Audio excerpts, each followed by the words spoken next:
Hello and welcome to Shaman Sister Sessions, episode 50.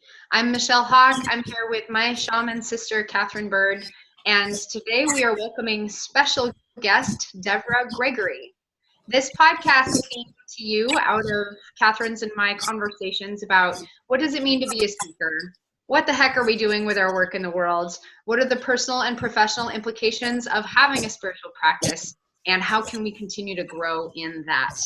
Over the years of our friendship and our sisterhood, we had so many of these conversations, we decided to make them available to you as listeners. Thank you so much for joining us here. And special guest Devra Gregory, she began her spiritual journey around age 11 when she had a profound awakening. Her search for truth led her into explorations of various metaphysical and religious traditions.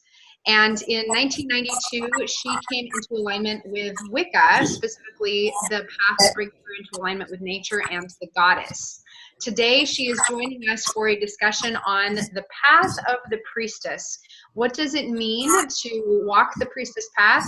What does it mean to work with the goddess? And what are the implications for all of us of connecting with that divine feminine in ourselves and in the world around us? So please join me in welcoming Devra Gregory. Hi. Thank you so much for coming here to chat with us today. How are you doing? I'm doing great. Thank you so much for inviting me to participate in your podcast. It's really an honor. It's a pleasure. Yeah. And Kat, how are you doing today?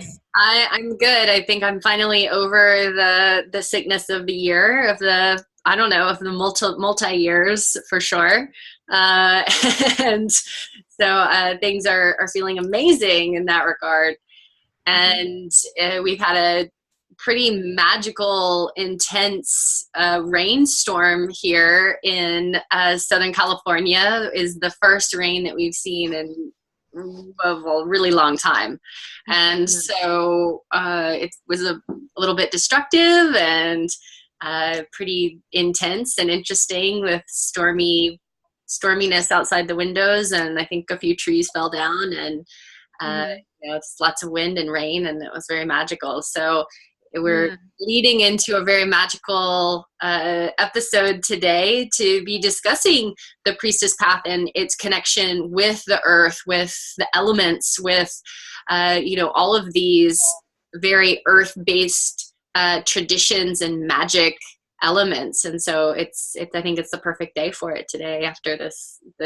Yeah, I feel that too. There's a lot of electricity in the air.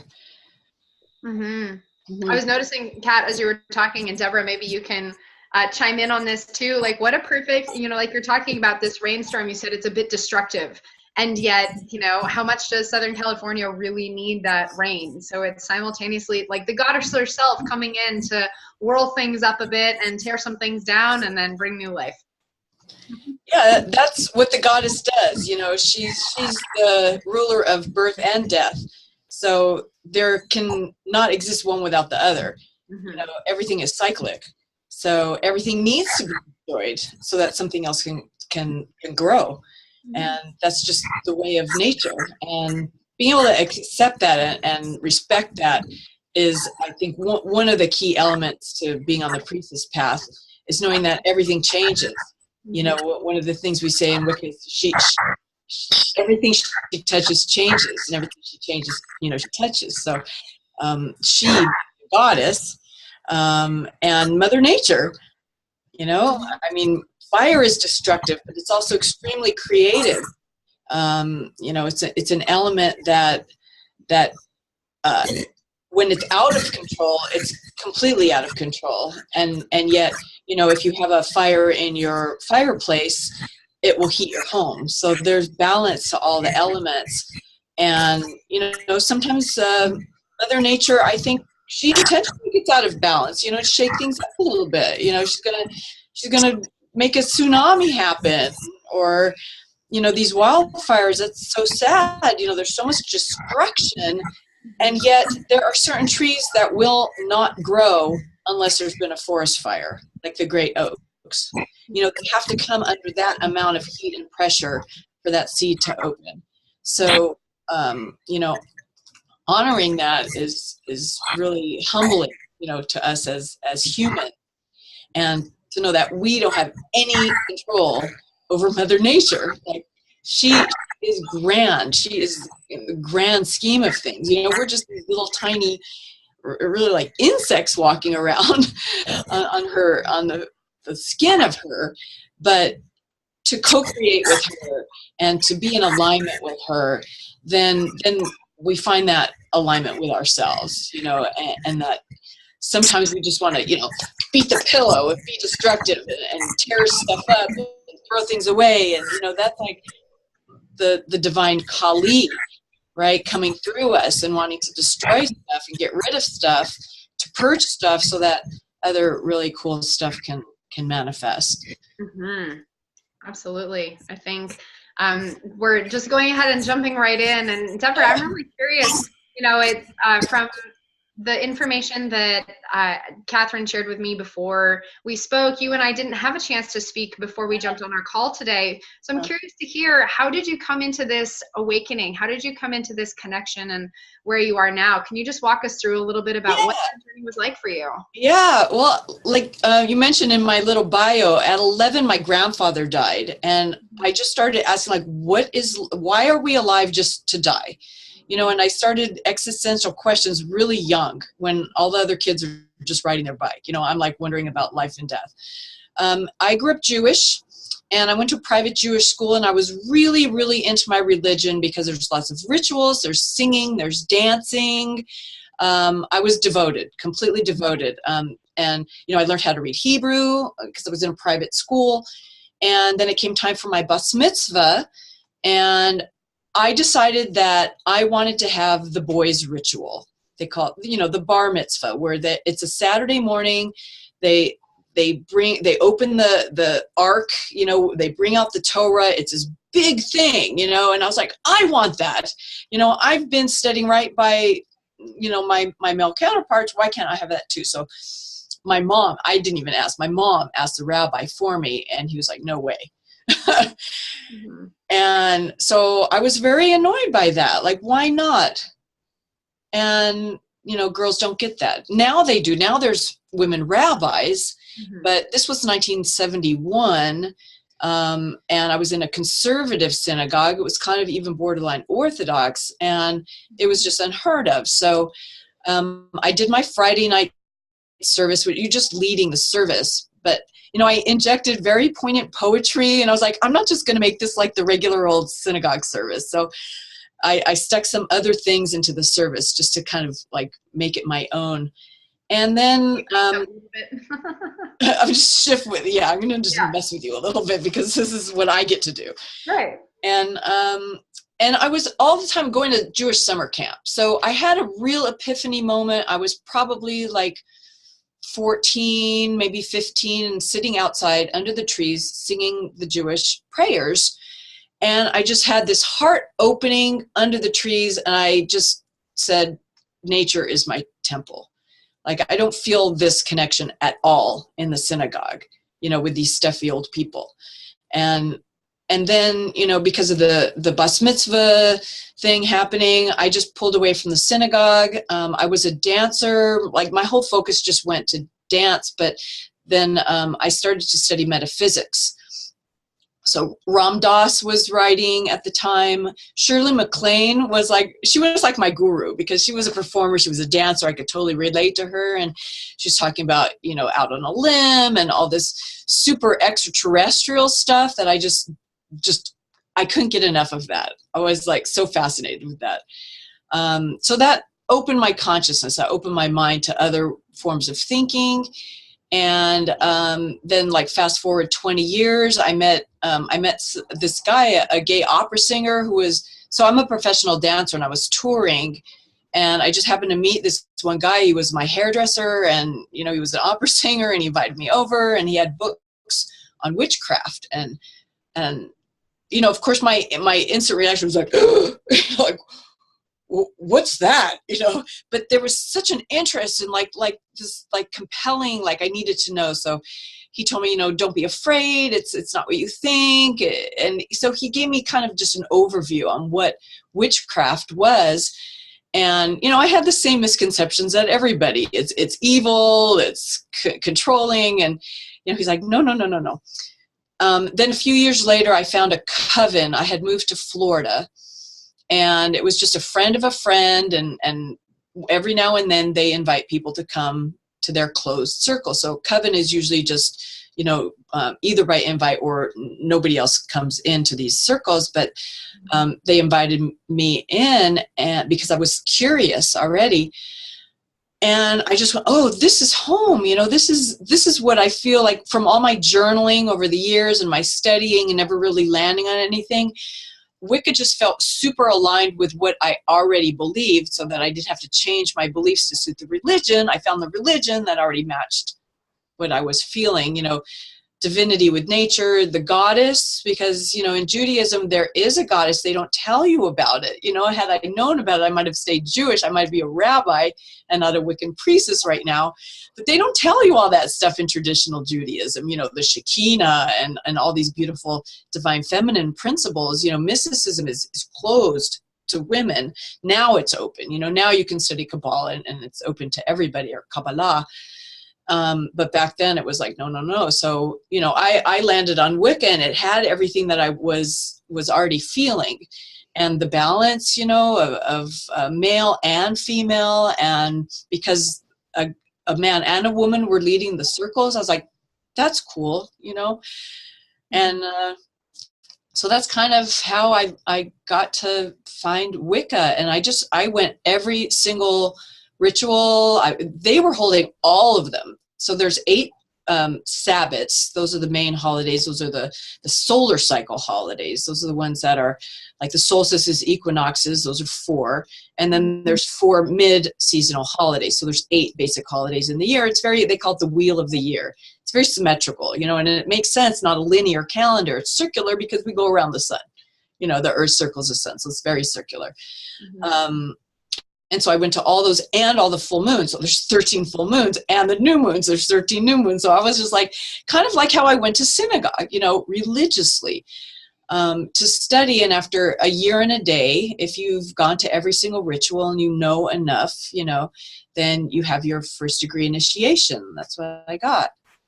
And so I became a first degree Gardnerian Wicca priestess, all the formal stuff. But really, it's really just about a dedication to oneself. You know, there's really no like what you have to know to be a Wiccan priestess. It's a personal dedication to your own spiritual path, your own spiritual journey, your own connection to the divine, through however, you know, each individual connects. I mean, and Wicca, nature is one of the ways to connect in, you know, through the elements, through herbs and stones and crystals and all those things that are like super new agey. All that is ancient wisdom and knowledge. Right. The term new age is horribly misleading. It is. It's way old age.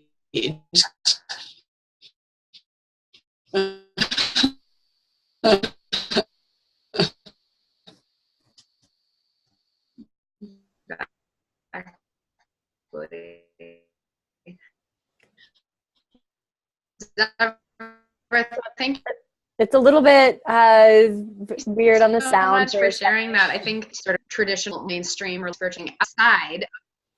Okay. Oh, there we go.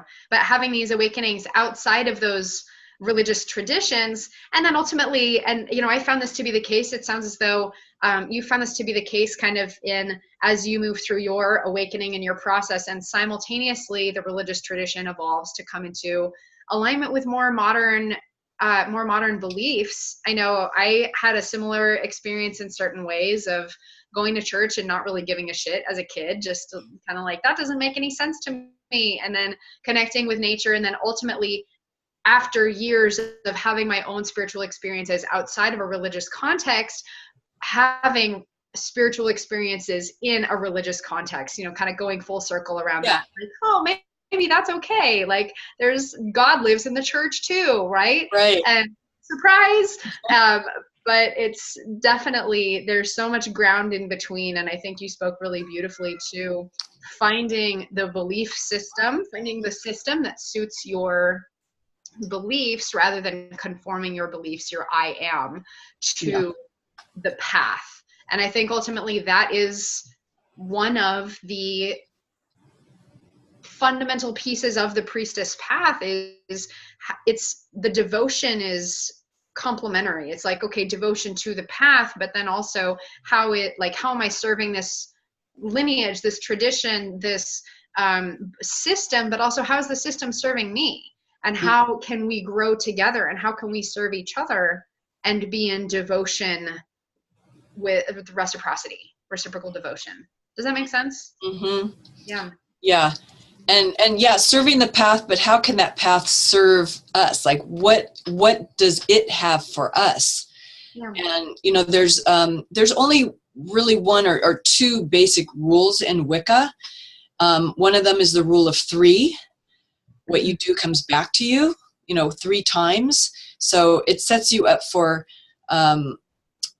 being completely mindful of how you're interacting with your world. It's basically karma, and then how it's going to respond back to you. Now that's calling it the law of attraction.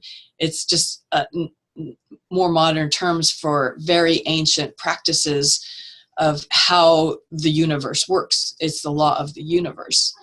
And understanding those principles, I mean, it's magic. And, then it's quantum physics. It's the same thing. And it's so interesting how they're so aligned, and the more we find out about science, the more we're finding out that we don't know anything really, or just the fascinatingness that, our minds create electronic signals into the universe, and the universe responds in kind because we're all vibration. So all this, the quantum physics is super aligned with magical thinking. Mm-hmm. I just love that. So you can, you don't even have to believe in the divine and still be a Wiccan. Mm-hmm. You don't have to believe in any kind of supernatural power, because it's not supernatural. It's supernatural. It's natural. Right? And just getting our cues from nature, like we were talking about earlier, the fires and the wind and the storms, and how nature can be so fierce and destructive, but it also can be so creative and beautiful and just mysterious. Mm-hmm. So what else can we talk about?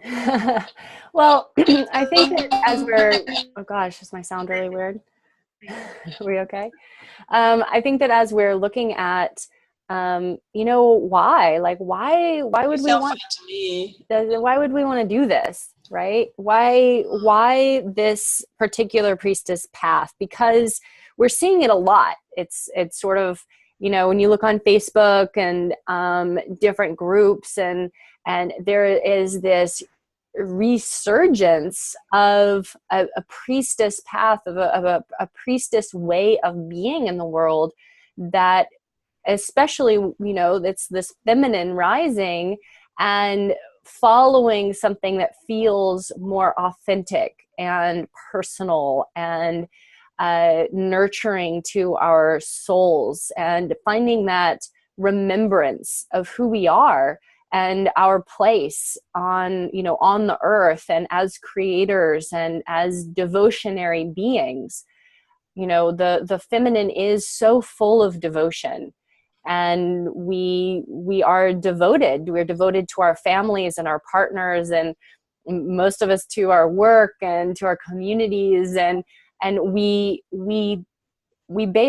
thrive on devotion. And it feels like in a lot of ways, a lot of the religious, upbringings, like we thrive on being devoted to something, and yet we've been devoted to societal pieces that aren't actually in alignment with our highest well-being, and allowing us to fully expand and explore who we are and be the most of who we are, and be outspoken and bring our wisdom to the context of ceremony and religion and creation in a lot of ways. And so it feels like there's this huge resurgence as women are finding themselves in a new way, to uncovering this part of themselves which has been hidden before now, and finding those parts of ourselves which can really stand in that and own those parts of ourselves. And it feels like there's a certain amount of very vital empowerment that's occurring within this as a path for those that are being called into it, and a beautiful remembrance of being, I think, that's happening. Yeah, there is huge amounts of this goddess movement, and the time is just ripe. It's only been not even 100 years that women have had the right to vote or had the right to own their own business. So own their own children. Own their, the flower is just opened. Now that the flower is opened, it can shed its fragrance wherever it goes. And so my generation, I think, kind of carved the seed opening. It opened the path for the millennials. Now are coming in just without so much having to undo, a lot of the pain and the ancestral wounding that happens. The younger generation now seems to be coming in extremely just ready to dive into this and to share it, and it's really remarkable to see, the millennial generation just expanding so fast. Mm-hmm. And it's definitely time. I mean, we've spent over 5,000 years being subjugated by the patriarchy. Mm-hmm. And I mean, it's not only religious, it's political, it's business-wise. Lots of things are shifting. Oprah Winfrey just got this amazing award and talked about, women's voices, like how important our voices are. We've had this collective fear within deep within our subconscious memory about not being allowed to speak our truth, and being killed for it and being tortured for it. So we're getting over that fear, and that's what stepping on the Priestess Path is also about, is moving forward despite this fear. And then because we're taking action, the fear's voice is quieted. Mm-hmm. And this hesitation to speak our truth is not taking control over us anymore. We're speaking out loud in public. We're on Facebook. We're sharing with our brothers what's right. We're calling out the men who are not in alignment with this divine awakening of the feminine coming forward. And I mean, the world is just so out of balance. It's just essential that every single woman who can step into her power, because it adds to the collective power of the divine feminine being anchored back onto the earth. And mm-hmm. This is how the shift in consciousness is really going to happen. I believe it's through all the women stepping up to their divine natures, that we are co-creators, and through our voices, through our intentions, through our focus of being in our power, this is how change happens. But it's one person at a time. So you can't change anybody unless you can change yourself, right? So this is what stepping into the Priestess Path is about, shifting consciousness, shifting our own consciousness through alchemy. Alchemy, the power of changing consciousness. Mm-hmm. And that's why it's happening, and it's important that it happens soon. and that I think that's why so many programs are happening, and people are going global into this global priestess and global goddess forums, because it's definitely time. Yeah. Yeah. One thing that I've heard come up a couple of times that I want to delve into greater detail on is the nature of service. Now, the Priestess Path, I think, is a very particular flavor of service. And there are many of these archetypes that work in service, so there's in some capacity, so a couple of months ago, I think in October, or a few months ago, Katherine and I did an episode on the royals. So we talked about the queens and the kings and their particular flavor of service, which is different from the flavor of service on the priest and the priestess path, and that very particular type of devotion. Now, this one of the things that I think is really important to appreciate about that type of service in the priestess path is it's a very particular type of honoring. It's a very deep, personal, and also a very public declaration of service in a lot of ways. Like, there's so much work that is done internally on one's own in direct relationship to the goddess or to the to that particular lineage of devotion.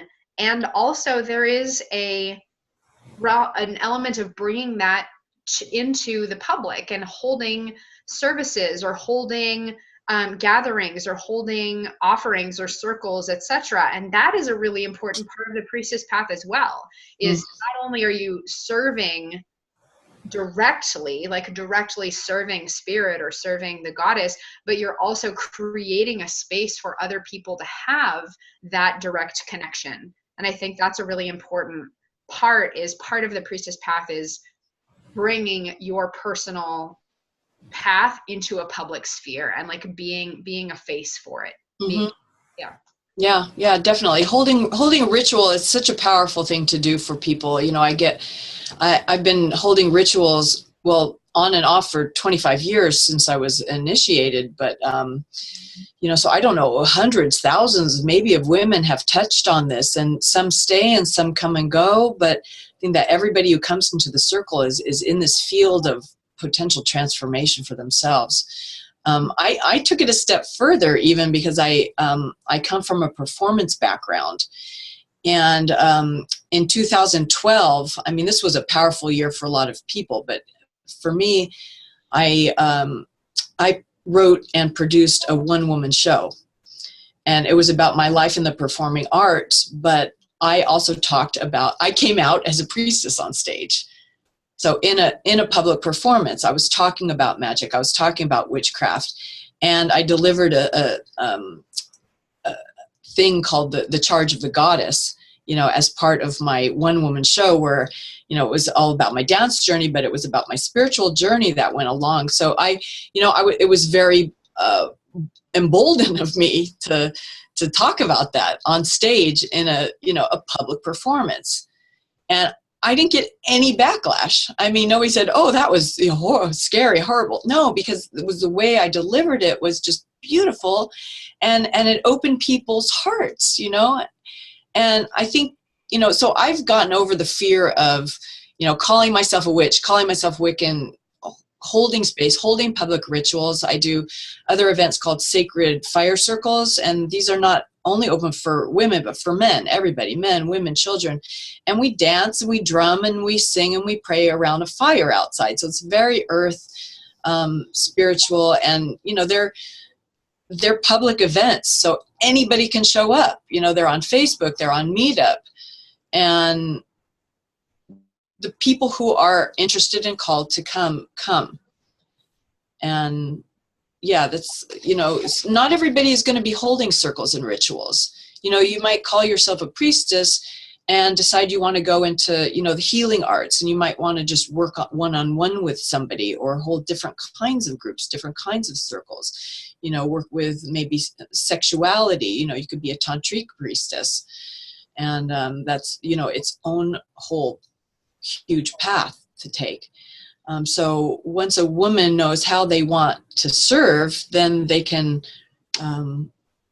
refine their offering and present that, And, I teach how to create a basic Wiccan ritual, the altars, the tools, how to ground energy, how to get centered, how to lead a meditation,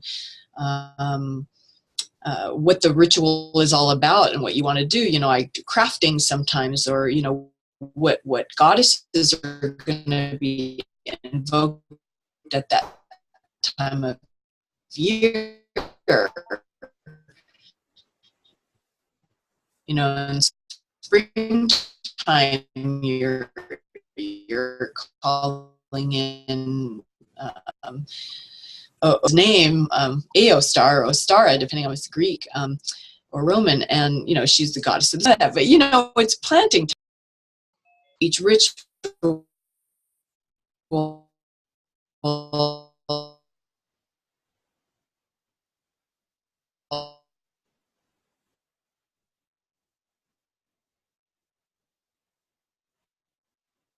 Oh my goodness. So there's just a little bit of Deborah, what challenge on the... advice would you offer to somebody who, I think most of the people who are tuning into our podcast are not already has a some form of personal practice in place and is looking to what ways they can step into being of service and claiming their own priestess path?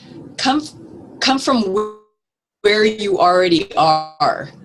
You know, what do you do best? Yeah. And then add the spirituality to that. Mm-hmm. You know, if you might work in the medical field, you know, maybe you're a nurse and you're going to the hospital, you know, and you're dealing with that whole world. But you can priestess those people in the bed, those sick people, by just opening your heart to them. You know, come from where you are. You don't have to do anything different than who you already are. It's really knowing who you are and what you're called to do in the world. If you haven't figured that out, you know, then that's some work that needs to be done. You know, how you want to serve. But the priestess path doesn't have to be different or separate from the work you do. You know, like for me, I'm a performer. So I took my performance and I infused it with the priestess path, you know, ironically. So the other thing that I do, I'm a professional dancer by, you know, for years and years. I trained in classical ballet. I'm a Michael Jackson impersonator now. So people go, what? I'm a Wiccan priestess Michael Jackson impersonator, you know? Awesome. Cover all the bases. Great. So, speaks to a lot of people. Yeah. I'm touching people. So even though, you know, I'm performing as this male celebrity icon, when I'm on stage, I am just opening my heart. I'm sharing love. I'm, you know, I take pictures with people, right? So I'm always hands-on with people. And I'm like, Reiki, you know, love vibration. I'll touch them on the back of the heart. You know, they don't know, but they're just getting like a little love touch, you know, for me. And, you know, so it can be just wherever you are. You know, you're in the grocery store shopping and you can just make that eye contact with somebody, you know, who's selling you the food that you're buying, you know, just that connection. It doesn't even have to be, I'm looking at your eyes and you know, inside, like namaste, right? I see the spirit in you and I recognize you and I see you. And for people to just feel like they're seen is so important. So women, if you're already on the spiritual path, just keep it every single minute of your day. You're a priestess, you know, with your kids, with your partner, you know, how can you be more in a lunging moments when you're in your car, said somebody who cut you off, or say, bless you, I hope you get to your destination, you know, safely. Like put some protection on them, because they're, you know, they forgot how influential they are in those big, you know, destructive units that we call cars. You know, these are scary things. Put a protective barrier around you. You can do magic all the time. Mm-hmm. You know, when you're walking down the street and you feel vulnerable, like be in your protective bubble. And then if you see, you know, somebody else or somebody in community, you know, who's in need, reach out, constantly be in service. You know, it doesn't have to look any certain way. It's just a constant commitment to. I love that. It's really a lifestyle. Yeah. Yeah, and this, I think Kat and I have talked about this in Mastery. We talked about this in our episode of Mastery, is like, what is it like to do the dishes like a master, right? Are you begrudgingly, or like vacuuming your house? Are you doing it like a chore? Or are you doing it like, I am devoting to my temple, right? Exactly, And yeah. yeah, they're really the same thing. I love that, Deborah. Thank you so much. The Priestess Path is not dependent on like how you're serving or whatever lineage. Like you don't need a lineage to, and that's, I don't know. I have a lot of feelings about this of like the lineage stuff, right? And because we as a Western society where we value credentials, we value certificates, we value like, what are you trained in? What modalities do you practice? And yet really, this is a lot of the investigation that I've done around my role as a shaman, as a Reiki master, as a priestess, as a channel, is like, what does that mean? And ultimately the conclusion that I've come to for myself, and Kat and Deborah, I'd be curious to hear your thoughts on this, is that ultimately it is a very direct connection, me and spirit, and I am serving spirit directly in every breath, every heartbeat, every moment of my life. And I don't need a lineage for that. There's no certificate that I could ever have that could mean more than the devotion that I take personally on myself to walk this path in every moment. And I think you articulated that so beautifully, Deborah, and like, do what you're already doing and do it in service. Mm-hmm. Yeah, for sure. And people have asked me, so when I'm done with the program, am I going to be certified? Like, no, you're going to be initiated, and that's different. Yeah. That's a choice of the heart. Mm-hmm. And wait, I lost my train of thought. There was something else that you were talking about. Certification. So, I was trained as a ballet dancer, right? So I trained since the time I was like 6 years old. And then, there's some people who go to college and they get their master's degree in dance, and they've been dancing for 4 years. Mm-hmm. And they're qualified to teach in a university, but they've had 4 years of dance, where I've had like 15 years of dance, and I couldn't teach in a university because I don't have my credentials, as a, academic. I was like, okay, that's just crazy. Mm-hmm. But the same thing. It's life experience gives you your credentials. Mm-hmm. Where I had my first degree officially in Gardnerian Wicca. Gerald Gardner was the guy who brought back Wicca in the 1950s because it was outlawed. So Gardnerian Wicca, there's 3 degrees. I had my first degree, and then I left Florida, and then I never connected with another circle to become like second degree or third degree, which is where you can start leading your own rituals. I just had the experience, so I started leading my own rituals. And then I was like, I assessed the priestess like for you, and it didn't change anything. So yeah, credentials. I mean, anybody can set up a credential program. And it really doesn't mean anything except right. like we're very obsessed with it. Your ego. Getting certified and say, yeah, we're very obsessed with it. And I personally had to get over that also, because I was like, oh, I'm not good enough because I don't have, I'm not a certified priestess. Right. There's no such thing. And right? I think that there's a lot of this, there's a lot of both, am I good enough, qualified enough to, when we break it down and we say, oh, this is being of service, it's being devoted, it's having a personal spiritual connection that's guiding my actions. And, within that, then of course you're going to study, of course you're going to contemplate, of course you're going to seek teachers, of course you're going to practice, because it's from that place of service and devotion in your life. And within that, it's like, okay, maybe I am good enough to actually just be connected to spirit. Maybe I am good enough to have a personal practice that feeds me, that I can share what I know with other people, because not coming from a place of I know everything and I'm the end all of the, you know, lineage of this, whatever it is, but because this is my personal experience. This is what I've learned over this period of time that I've been doing this. And I want to share this because through the collective knowing more and experiencing more, we're all going to rise and have a deeper connection to spirit. And I think that, you know, working with a lot of healers and channels and psychics and shamans and mystics, like there's always this element of, oh, is what I'm experiencing good enough to share? And, you know, I think that this goes like hand in hand, like there's these two sort of, you know, kind of the demons of our time around like the fear of, am I like enough? Am I safe? Am I protected? Am I doing it right?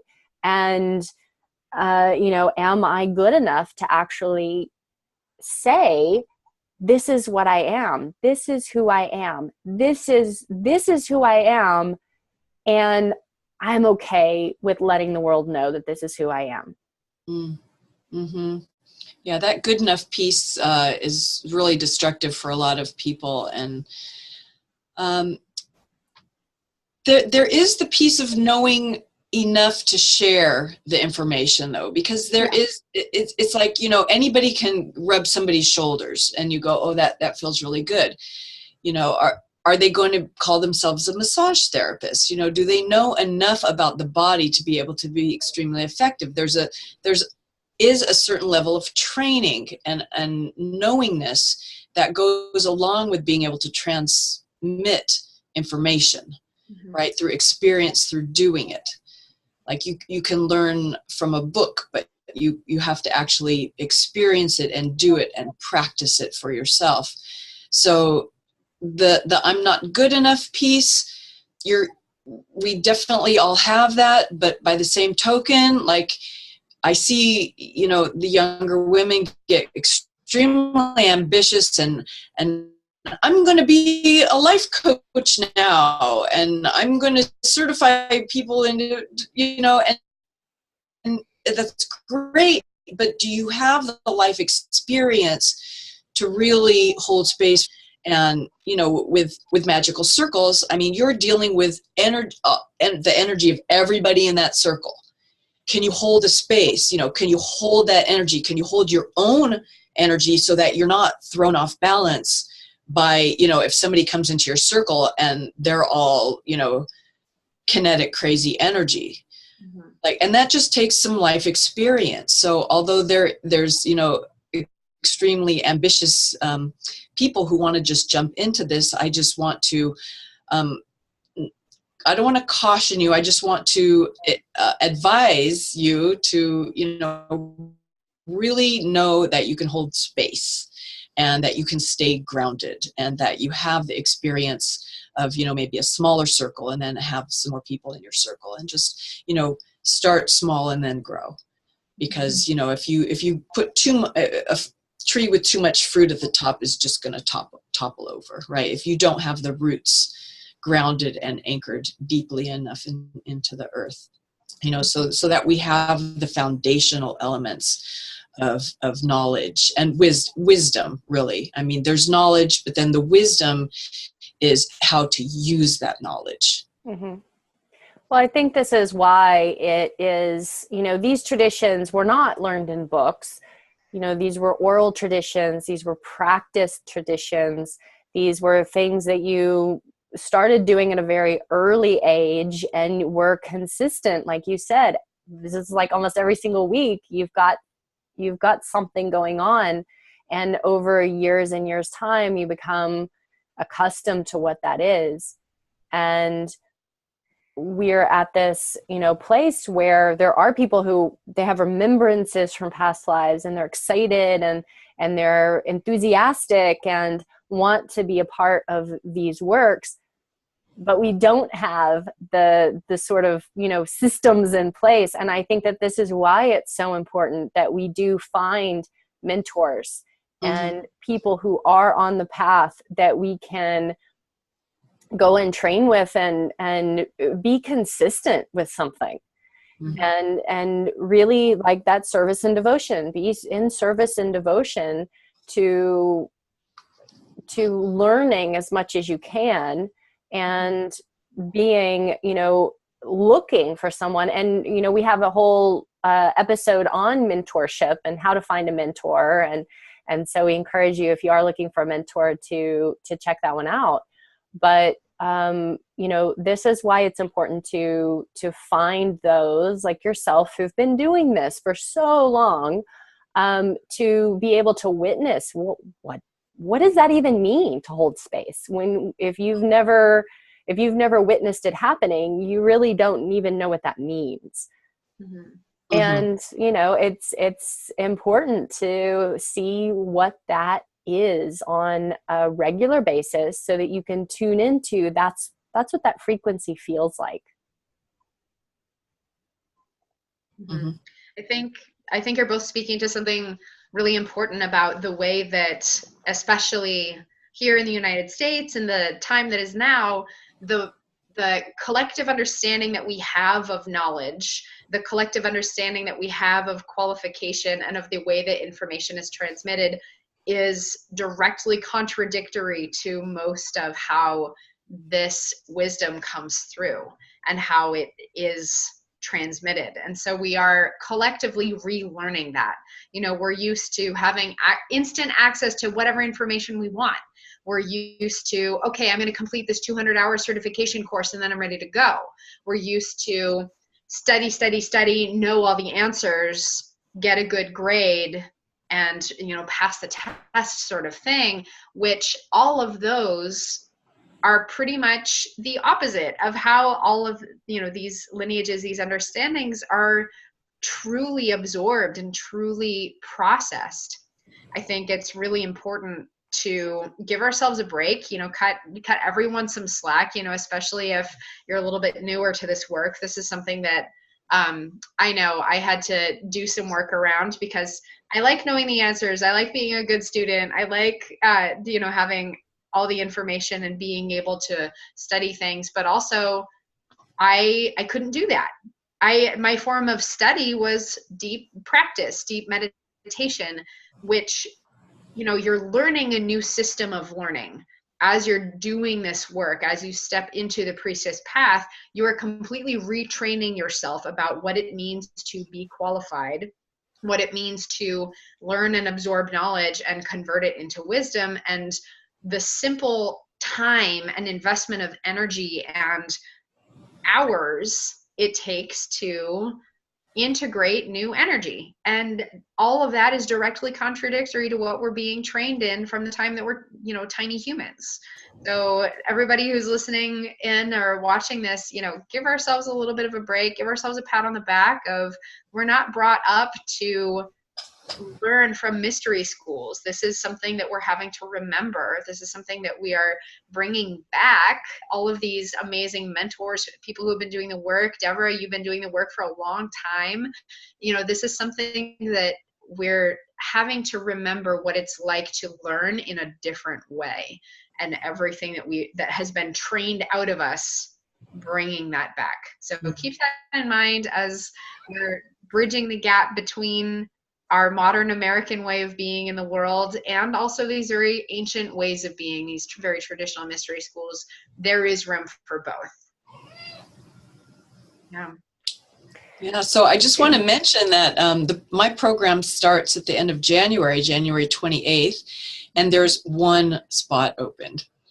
So I'm holding 12 women in the circle. I will make 13. That represents the 13 moons of the year. And there is one spot open. So for the women who are interested in this, if you're in the San Diego area, to be able to, it's an in-person kind of a thing. But I am opening it up to online study. So if we fill up, we're going to be doing Zoom, kind of like what we're doing here, and recording the sessions. So I just wanted to mention that before we ran out of time on the podcast. Of course. Yeah, thank you. So I'm curious, Devra, can you just walk us through a little tiny brief bullet points of what is it like for someone to come participate in that program with you? The program is 8 workshops during the year, meeting on the Sabbaths. We're going to have 2 2-hour workshops on Sunday afternoon, 1 to 3, take a break, 3:30 to 5:30. And then we're going to take a dinner break and then have a ritual that night. So it's a 1 o'clock or 12:30 arrival until 8:30 that night, 8 times of the year. And we're going to be going over everything that we talked about before, how to create sacred space, set up an altar, the tools that you need, when those holidays are and why they're celebrated.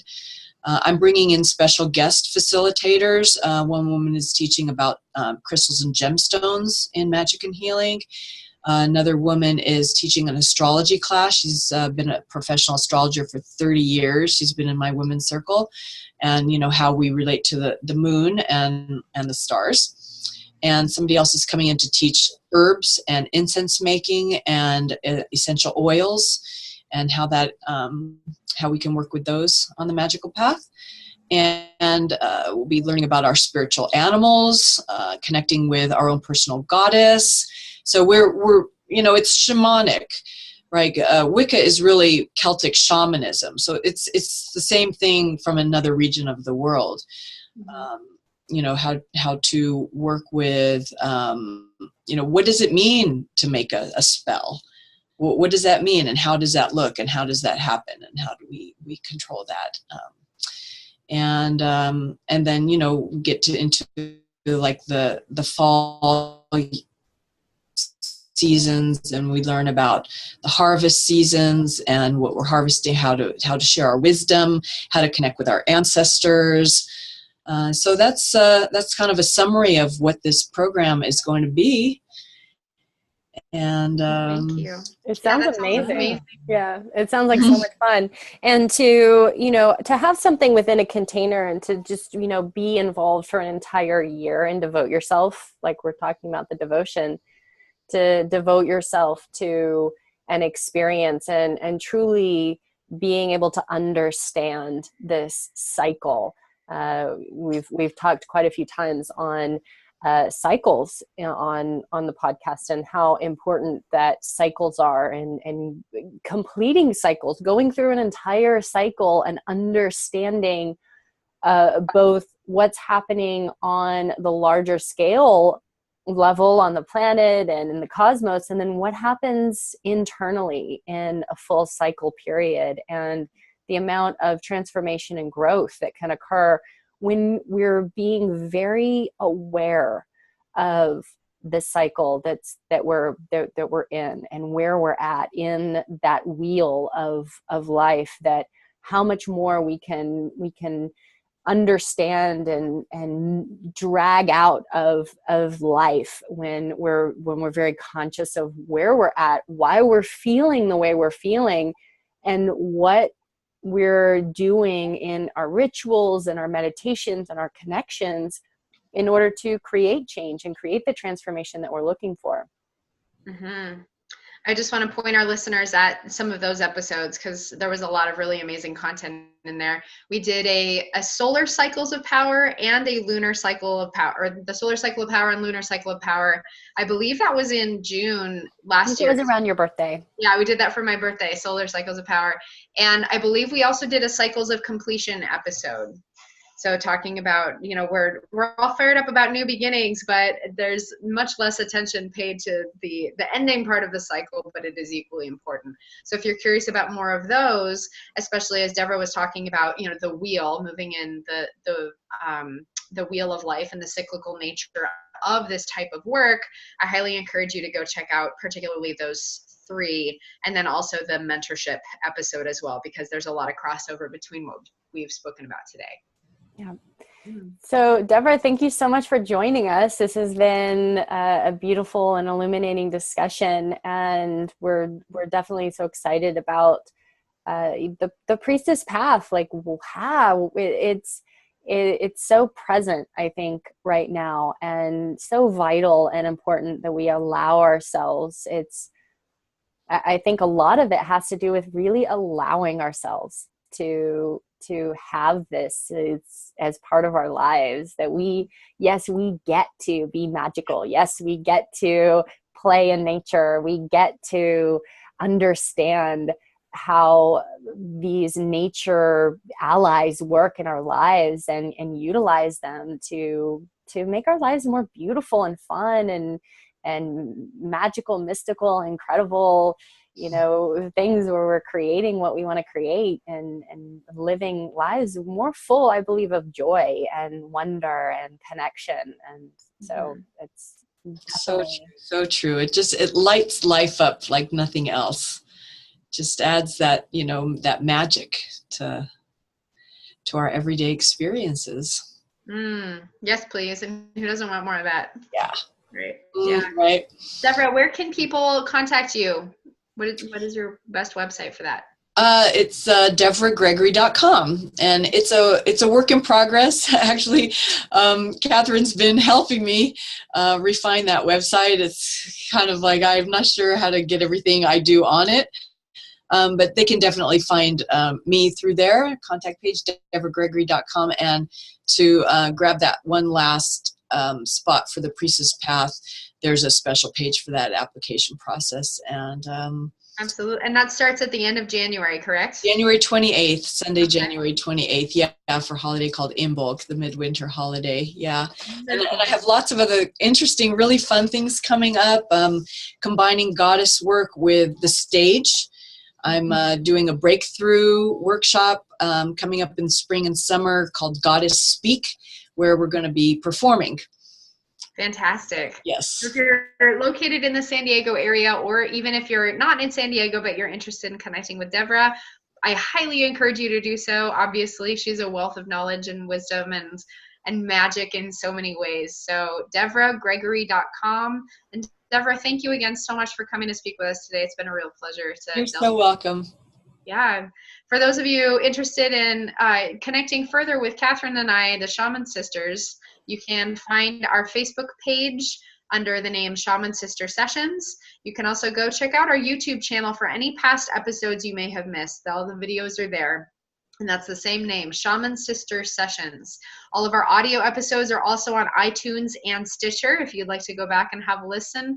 And always, please shoot us an email if you have anyone that you'd like to see us interview on the show, if you have any ideas for what you'd like to hear us talk about, or just want to let us know how you're doing in the world. You can go ahead and drop us a line at shamansistersessions@gmail.com. Thank you so much. It has been a real joy. Thanks for joining us for episode 50. And we will be back next Tuesday. I can't remember what we're talking about, but we'll be back next Tuesday at 1 o'clock Pacific time with something awesome for sure. I think we're going to talk about raising your vibration. Yes, we are. We're talking about raising your vibration. And Kat, anything that you want to clue people into? This Thursday, so 2 days away, I have the first class of the online masterclass series, Open Your Channel, which is going to be a series devoted to understanding the concepts around channeling and mediumship work and stabilizing yourself and getting yourself ready for this kind of work in the world. And then that is also in preparation for the retreat, which is being held in February in Southern California, in Orange, California. And we are going to, Michelle is actually flying down, and we're going to spend 3 days doing practices and just actually getting into being the open channel. And it's going to be so much fun. I'm so excited. So join me this Thursday if you're interested. If you have any questions, just reach out to me. You can find me on Facebook and we can discuss. Fantastic. And I would like to clue people into some offerings that I have brewing, particularly on January 18th for my free masterclass about exploring the I Am. You can go ahead and contact me if you'd like to register for that. I'll send you a link, and that's 2 to 3:30 Pacific time. So come join me. There's I think there's about 20 spots left. It's more than halfway sold out by now, but go ahead and jump on and reserve your space. Again, thank you so much for joining us. We're the Shaman Sisters. Deborah, thank you so much for coming and sharing your wisdom. It's a joy to have you here. And again, if you're interested in joining Deborah for her year-long journey, there's one spot left. It can be yours. Go ahead and reach out to her. Okay. All right. Have a good day. Bye, everybody. Bye.